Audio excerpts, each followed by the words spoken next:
This review will take a look at the case of the Zodiac Killer.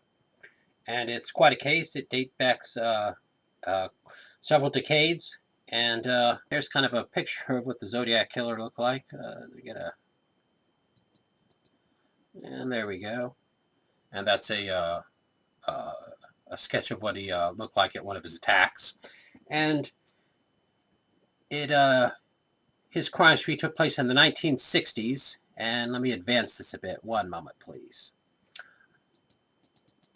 There's been a lot of talk that his crime spree really began in 1968, but it's been conclusively linked to a double homicide from 1963.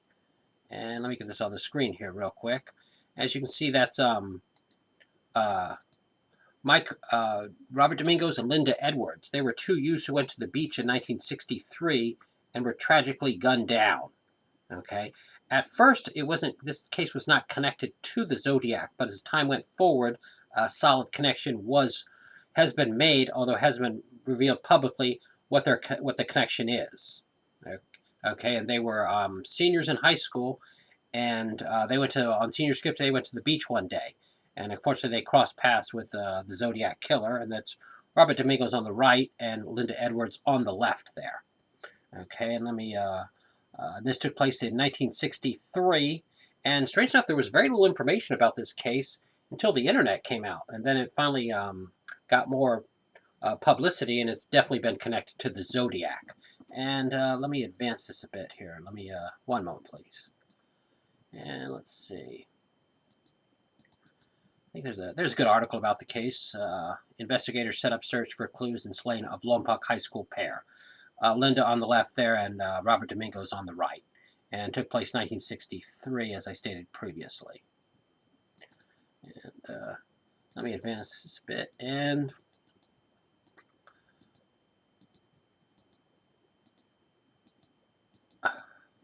to put things into perspective a bit, the same year they were shot dead on the beach in California, that's the same year Jack Kennedy was assassinated. And it looks like the Los Angeles Times, and that's 1963, by the way. And there's Jack riding in the car in the limousine from the day in which he was assassinated. So it's been a while. And let me advance this a bit. And some other. In 1966, Sherry Jo Bates went to the Riverside Public Library to study. And she stayed there till about 9 o'clock, and the library closed at 9. She exited, and her car had been disabled. And then about an hour and a half later, or somewhere in that circumference, she was killed between two abandoned houses. And whether this has been connected to the Zodiac Killer remains unclear. There have been different reports on that. Some people say it is, other people say it isn't. The Riverside Police Department has been adamant that it was not connected to the Zodiac. He wrote letters about the case and stuff like that, but whether or not he actually had a connection to the case remains unclear. And this took place in 1966 in Riverside, California. And let's see, and there's a picture of her on the right and the bottom, and there's a note she left for her dad, and there's the VW car. Back then those were quite popular that had been disabled. And let's see, another picture on here. Here's an article about it, and Zodiac may have killed Riverside Co-ed, paper says, and that's from 1970 and from November. And there's a picture of Sherry on the right there. And let me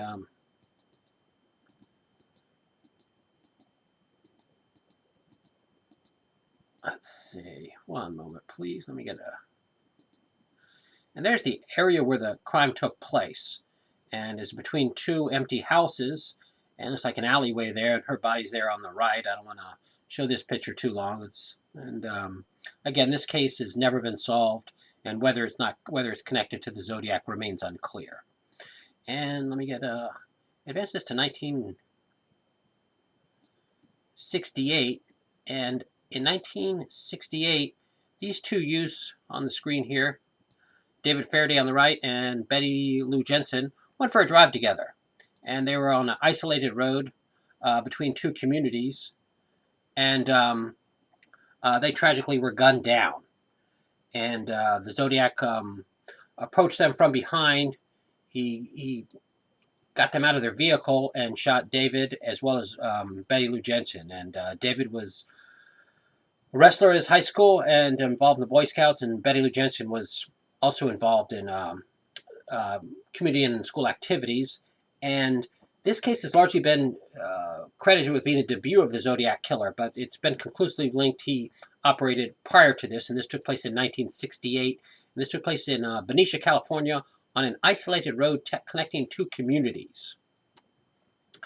And let me see if I can get some more information on here. One moment, please. And there's an article about the case.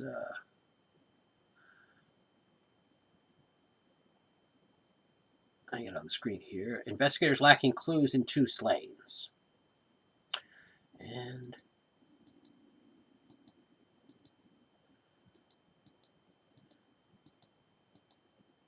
And this is where the road it took place. And you just tell just by looking at this road, it's a very isolated road. There's no street lights out there. And it connected two communities. And back then there were fewer cars on the road. It's estimated this particular road had 1 car per hour back then in 1968. And let's make another picture on here. If I can try to advance things here quickly to get everything in.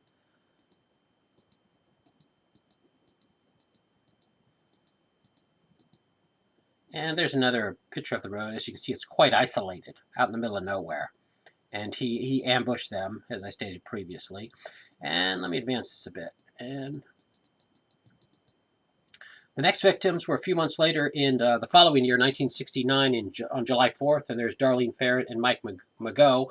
And this took place at Rock Springs Park.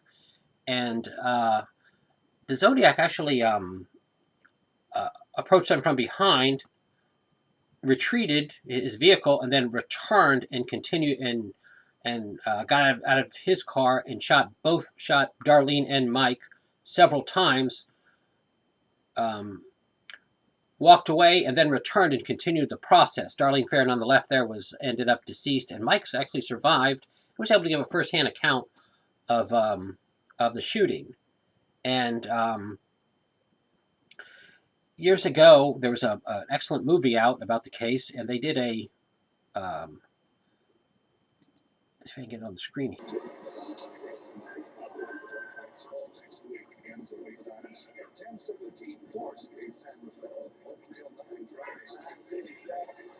Too crowded.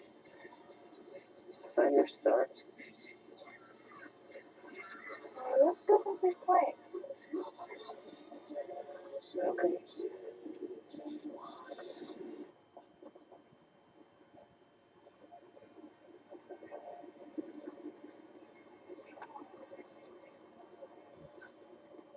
What do we get? Sitting, listening to music, talking. You seem weird. Is everything okay? Yeah, everything's fine.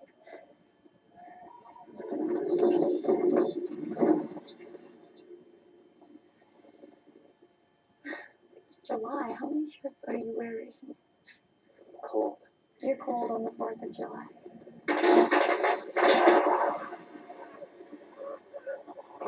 Wake up and die!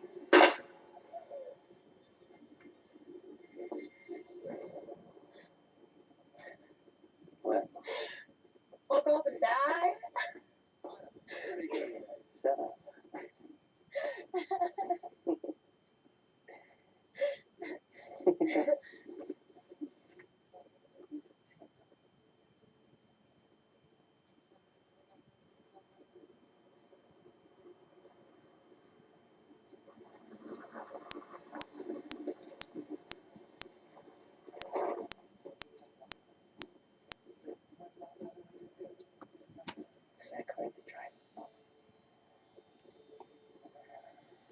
I saw that car yesterday.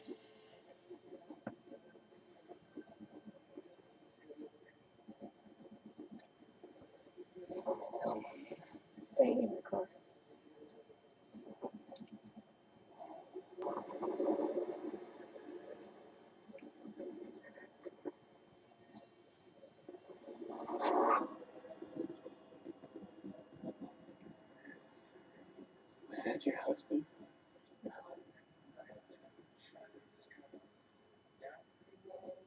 Who was it? Don't worry about it. Don't tell me not to worry. Who was it? It's nothing.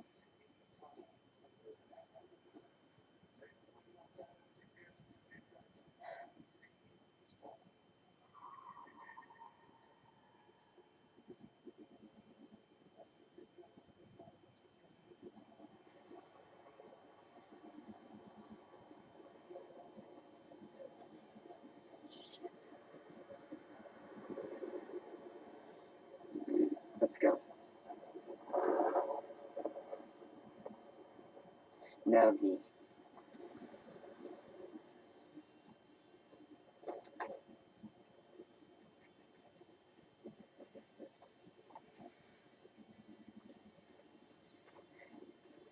You want it?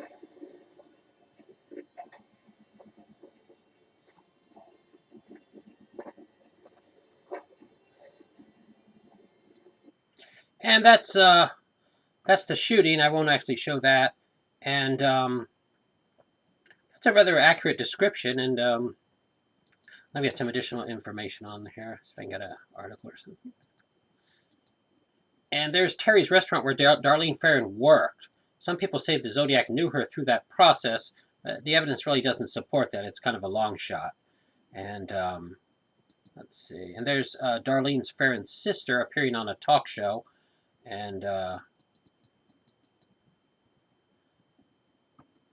said earlier, the case never been solved, so occasionally it's on talk shows to discuss its content. Hopefully someday be solved. And let me see the. And after the attack on Darlene Ferrin and Mike Mageau, the Zodiac went to a payphone and actually phoned police. He took credit for the shooting as well as the previous shooting of David Faraday and Betty Lou Gentian the previous year. And the police dispatcher that talked to him, there she is right there. There she's pictured.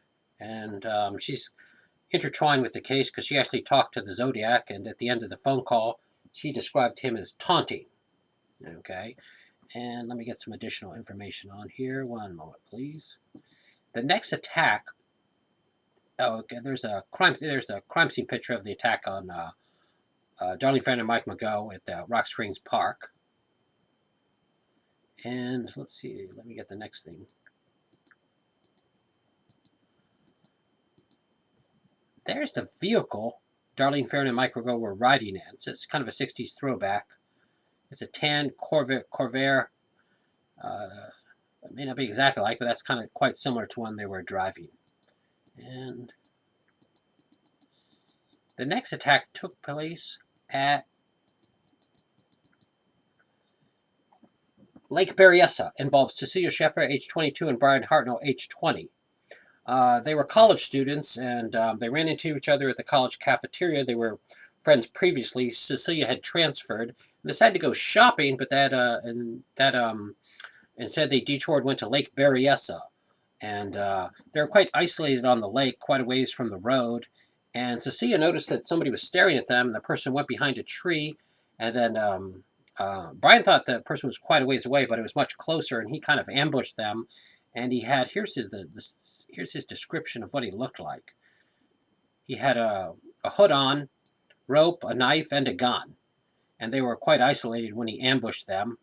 And the description is he's kind of a heavyset person who weighed about 200 to 210 pounds or something like that. And he said he was an escaped prisoner from Minnesota. And let me get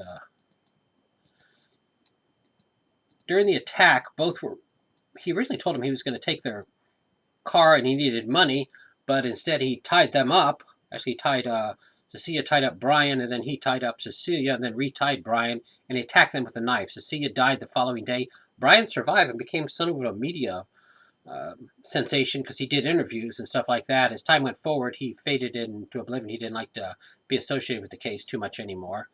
And he did survive and offer a first-hand account. And let's see if I get here's an article about the case right there. And looked like it came out in the Napa Valley Register, and this took place just a few months after the attack on Mike Mageau and Darlene Ferrin. And upon completion of this attack, the Zodiac killer went to their car and wrote stuff about his activities there. The door is still in police evidence even today. And let me see if I can get some. And there's the door. As you can see, he wrote, that's his symbol, a circle with a cross in the middle. And let's see if I can get some other information. And here's kind of a collage of it. There's what he looked like, and there's the shoes he wore. And he's wore navy wingwalker shoes, size 10.5. There's the footprint, and there's Brian Hartnell and Cecilia Shepard, and the location. As you can see, it's isolated. The vehicle and the car door, and probably some police reports on it. And let's see. At Lake Berryessa, when the attack took place, people say they saw an ice blue two-door Chevy Impala. And there's what an ice blue two-door Chevy Impala looked like back then. Again, another 60s throwback. Let's see what else I get on here. I'll try to speed things up. And there's an article about the case. Looks like that came out in the Napa Valley Register newspaper. And let's see what else I have here.